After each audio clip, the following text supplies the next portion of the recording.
Welcome into the In the Money podcast for KeenelandSelect.com. Tom Leach along with Jim Goodman as we're both back from vacations. Last week, Jonathan Fowler in your stead had a couple of nice price horses that finished second, so hopefully help folks hit nice exactas. He had Dynamic Sky at 24-1 up at Woodbine, and Stephanie's Kitten, I think was, I don't want to say 7 or 8-1 at Saratoga.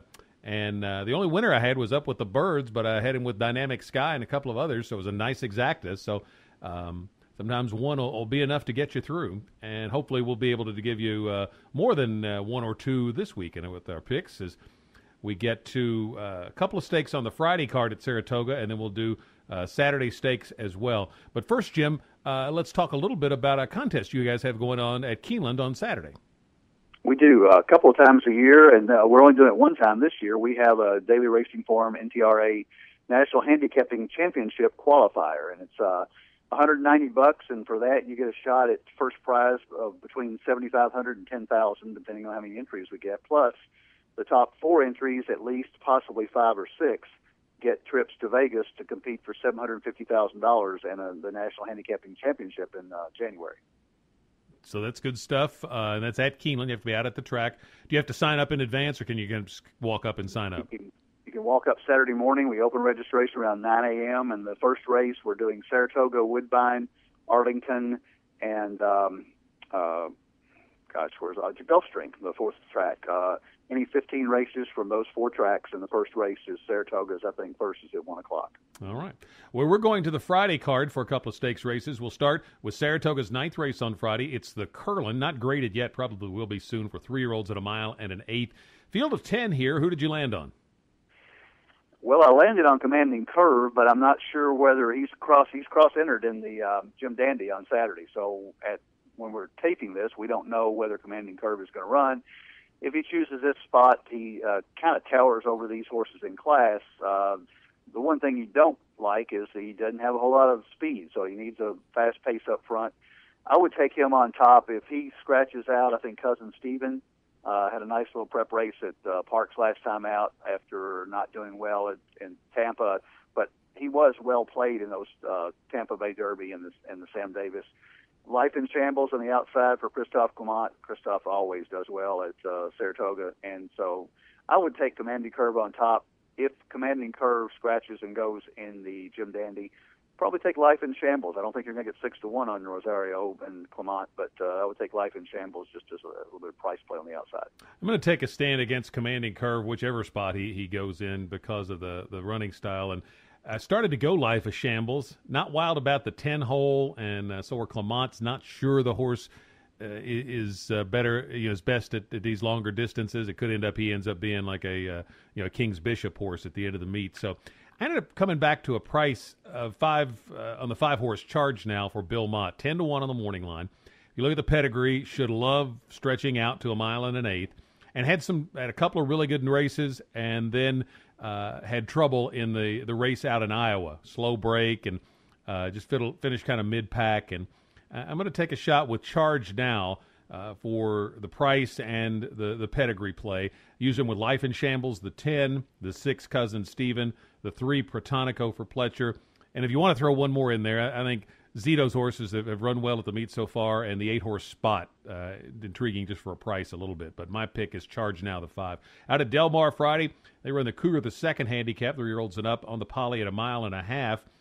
Got Sky Kingdom in here, who loves to go long, but I'm going to try to beat him with Soy Fei, the 9, and this horse is cross-entered in the race on Saturday at Del Mar, the stake on Saturday. So if he goes here, I'll take Soy Fei. Looks like he's approaching top form. 5 wins on synthetic, 3 for 3 at Del Mar. So that's the main angle with this horse. Use him with Sky Kingdom, with the 1 Ladaris, who's an intriguing long shot. The pedigree suggests this horse should really like a synthetic surface, and then the 7 Bailout Bobby for a bit of a price. If Soy Fei doesn't run, I think I might take a shot with the 1 Ladaris on the pedigree play. What about you in the 7th race at Del Mar, the Cougar 2? I was hoping you wouldn't mention the 1 horse. I landed on the 1. I like the angle, second time North America after running well in Peru and actually, didn't get a good break and got beat by 13 lengths first time out, but they tried him the Gold Cup. formerly the Hollywood Gold Cup, is now, I guess, the Santa Anita Gold Cup. So they obviously thought a lot of this horse's chances, and dropping down to a $100,000 stakes here, I'm going to take a shot with Peter Miller and Ladarius, the one horse. I also like Irish Surf on the outside, but don't know how he's going to like the synthetic. No experience on the synthetic. I like Old Time Hockey below, Sky Kingdom, and your horse, Soife, would be my trifecta play with Ladarius, with those four horses with all.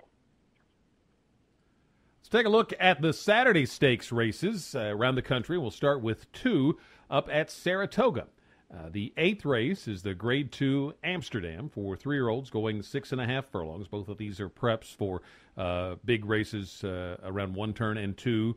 The King's Bishop and the Travers coming up later in the meet. So this is a prep for the King's Bishop, the Grade 2 Amsterdam.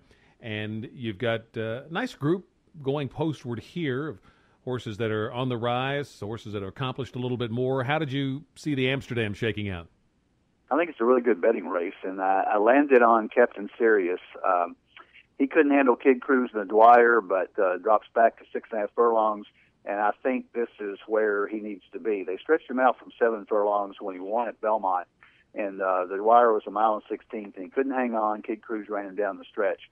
I think they probably figured out that this horse is probably a sprinter, and I think it is a prep for the King's Bishop. And I think Captain Sirius at 4-1 is a decent price. I think Rockfall is going to get all the money. Todd Pletcher, the horse, 103 buyer at Belmont, followed it up with a 94, won by 9 1/4 and 3 1/4. So I think he's going to be the favorite. But I'm going to take Captain Sirius on top. Rockfall, Keyham second and third, and Coup de Grace is the other horse that I like. Larry Jones, Rosie Napovnik, coming out of the Delaware race where he was really hard-pressed to win over favorite Tail. But good race that sets him up for this, and it's the third race off his form cycle. So 89.95 buyer, I think Coup de Grace has a shot as well. But I'm going to take Captain Sirius on top. That's the first name that I wrote down on my sheet, and then I went and looked at Rockfall's race, and I went over to Rockfall. The horse that ran 4th in there was Tis Now for America that came back to win, have a nice win in Allowance Company. Rockfall's going from a non-winners of one other than to now a Grade 2. So that's an aggressive move for Pletcher, and he's very good with that kind of move with one of these young horses that is improving. This horse just relaxed and exploded in that last race. And then 2 back was the 103 buyer against a pretty good field. So I'm going to take Rockfall to go to the front, and horses, I'm going to bet that horses that go with him pay the price for it, and the back half of the exacta is a closer. So I'm going to take Rockfall over Coup de Grace. So the 2 Rockfall over the 4 Coup de Grace, the 7 Noble Moon, and the 9 Big Guy Ian. Those are the 3 that I'm going to take under Rockfall, but Rockfall my pick for the Grade 2 Amsterdam. 10th race, Grade 2 Jim Dandy. 3-year-olds at 1 mile and 1/8. The Belmont Stakes winner, Tonalist, is in here, going with a favorite or trying to beat him. I hate to go with a favorite, but it looks to me that he's had time to recover from the Belmont. Should set him up perfectly for the Travers here. Are they going to have him cranked? Probably not, but it hasn't been that long since he ran the Belmont. He's on top of his game. So I'm going to take Tonalist on top. Wicked Strong is the other logical horse below, but I think Wicked Strong just is one of those horses that is really good, but not quite at the top of the list. The Wood Memorial was his best race by far. If he repeats that, he can run with Tonalist, but I don't think he's quite as good. The horse that I like in here to price is Ulan Bator, the 3 horse over Ian Wilkes. I kind of like him in the Dwyer. He didn't get off to a good start. I think he showed a lot of potential in that win at Churchill, so I'm going to take him as a long shot. But I'm going to take Tonalist on top. With Wicked Strong, I'm assuming Commanding Curve may run on Friday. If he does, he's got a shot to get up in the money, but I don't think he's going to be Tonalist. So 4 horse on top for me. I'm going to take Wicked Strong. This might be my last shot on him, but I'm as a son of hard spun, I'm kind of thinking maybe up to 1 mile and 1/8 might be his best distance. He ran his best race at 9 furlongs in the Wood Memorial. Not quite as much punch at 1 1/4 miles or 1.5 miles. So maybe at 1 mile and 1/8 we'll see his best again. And I'm going to take a shot and that along with the fact that they'll get a little better price. And if he can run back to that Wood Memorial, I think that makes him good enough to win this. So I'm going to take the 7 Wicked Strong. Obviously, got to use Tonalist with him. Legend, the 2-horse, is a price play that I like a little bit, and then I'd use an exacta with Kid Cruz. But the 7, Wicked Strong, my pick for the Jim Dandy. Up at Woodbine, their 8th race is the Grade 3 Ontario Matron for 3-year-olds and up, fillies and mares at a mile and a 16th. I ended up going with a horse that just ran a huge race last time, My Option at Arlington. It looked like maybe that was a breakout race. The 2 turns is a bit of a question. She might end up, it might be that she's better around, 1 turn in an elongated sprint of 7 furlongs or more, like she ran at Keeneland last year when she nearly won the Lexus Raven Run. But My Option off that 99 buyer is my pick in the Ontario Matron. I think she's best on the synthetic. I'll use her with Latia, Spring in the Air, and Northern Passion, the latter 2 out of Mark Cassie's barn. My Option for me in the Ontario Matron. What about you? I liked My Option, but when I looked at the flow of the race, it seems to me that Latia is the controlling speed. And if you go back to the Arlington Matron, one drawing away by 6 1/4 at a mile and 1/8, shortens up to a mile and 16th here. But I think you're right. My Option may have some distance questions, and Latia doesn't. And I think he'll be able to relax her on the lead and just coast to a win. I think she's a really good bet here. 5-2 is no bargain, but I think she's going to be tough. I like My Option. I like Royal Fury at 6-1 because I love Brian Lynch as a trainer and likes Woodbine and seems to fit in this race. I'm a Kitty Hawk, maybe at a price, getting a little bit better.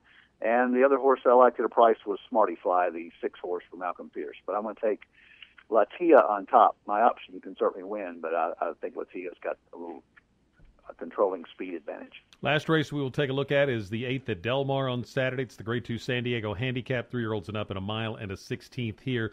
And I ended up with Frack Daddy, the 3 for Kenny McPeak.